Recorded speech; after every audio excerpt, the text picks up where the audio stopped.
There are thousands of prophecies in the Bible that have already been fulfilled, but I wanted to see firsthand what God has accomplished today in my lifetime that I could see with my very own eyes as I visited Israel. And this is my discovery.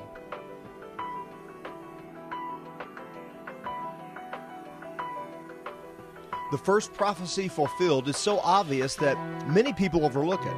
The very fact that Israel exists today as a nation is a miracle of prophecy that we experienced just by traveling to that land. On May 14th, 1948, Israel became a nation. And as a nation, she had been dead for more than 2,500 years when the Babylonians had conquered her earlier.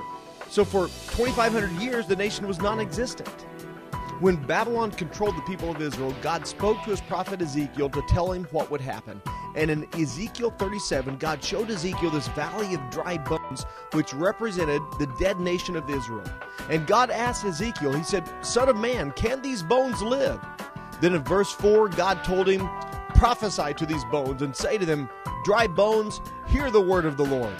This is what the sovereign Lord says to these bones. I will make breath enter you, and you will come to life." Then in verse 12, he says, "I am going to open your graves and bring you up from them. I will bring you back to the land of Israel." And that's exactly what God did. He made sure that the nation would come back to life, and it was born again, so to speak, on May 14th, 1948. And guess what we saw when we visited Israel? We saw Jews.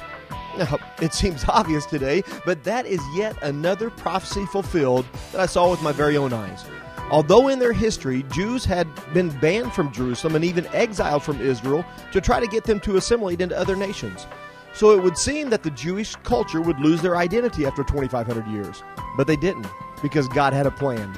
In Deuteronomy 30, starting in verse 3, it says, "And the Lord your God shall return you from your captivity and have compassion upon you. He shall return and gather you from amongst the nations. And the Lord your God will bring you back into the land your fathers inherited, and he will make you even more prosperous and numerous than your fathers."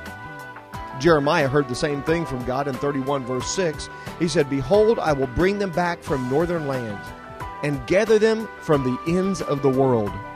And God reiterated that promise time after time after time in the Bible. Did you know that we not only saw Jews, but we were also introduced to Russian-speaking Jews, European Jews, African Jews, Jews from all over the world? And that too is another fulfillment of prophecy that we could see firsthand. Even the order in which they came is said to be prophetic. In Psalm 107 verse 2 it says, "Let the redeemed of the Lord say this, those he redeemed from the hand of the foe, those he gathered from the lands from the east and west, from the north and south." Notice that order, east, west, north, south. Again, in Isaiah chapter 43 verse 5, and he says the same thing. "Do not be afraid, for I am with you. I will bring your children from the east and gather you from the west. I will say to the north, give them up, and to the south, do not hold them back." Again, notice that order, east, west, north, south. You see, the first returning Jews to the area came primarily from Eastern Arab countries. You know, there are many Jews that were living in the Middle East that moved to Israel by the early 1900s, and something, I guess, in their DNA must have pulled at their soul. You could easily say that something did bring them to Israel, just as Isaiah said. He said, "I will bring them." But to the west, Isaiah said that they would be gathered. Wouldn't bring them, but he would gather them from the west. And guess what? The next major movement came from the western countries of Europe, especially Germany. From the west, during the mid-1900s, to flee the Holocaust, there were thousands of Jews living in Europe that began moving to Israel. Much like the way Isaiah worded it, they were gathered from the west. They were actually gathered in boats by the thousands. The next major movement was from the north, just as prophesied. At first, the former Soviet Union, north of Israel, straight north of Israel there, they refused to allow its Jewish residents to move to Israel. But through Isaiah, God actually speaks to the north saying, "Give them up!" There were years of pressure from countries, and very few were allowed to leave until the communist empire fell and great numbers of Jews were released to go to Israel and make a home. The Soviet Union finally did give them up. And then the last great migration of Jews returning to Israel came from Ethiopia, from the south. And it's amazing how this precise order of return was predicted by Isaiah the prophet. Ethiopia, Africa, which is south of Israel, also refused to allow its Jews to return to Israel, even though many started walking that direction and dying in the desert at times. In 1990, the Marxist Ethiopian government said that they could go, and many of the Ethiopians, they left their mountain villages and made their way to the main airport, only to discover that the government held them back. For a year, these African Jews camped out around the airport. But what did Isaiah say to the south? He said, "Do not hold them back."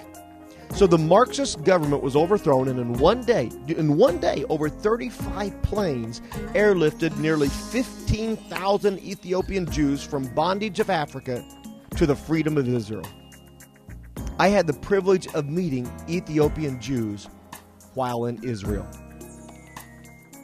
Not only did I meet these people, but 16 people from our group met these unique people, which is another prophecy fulfilled, as it says in the Bible that many nations will visit Israel.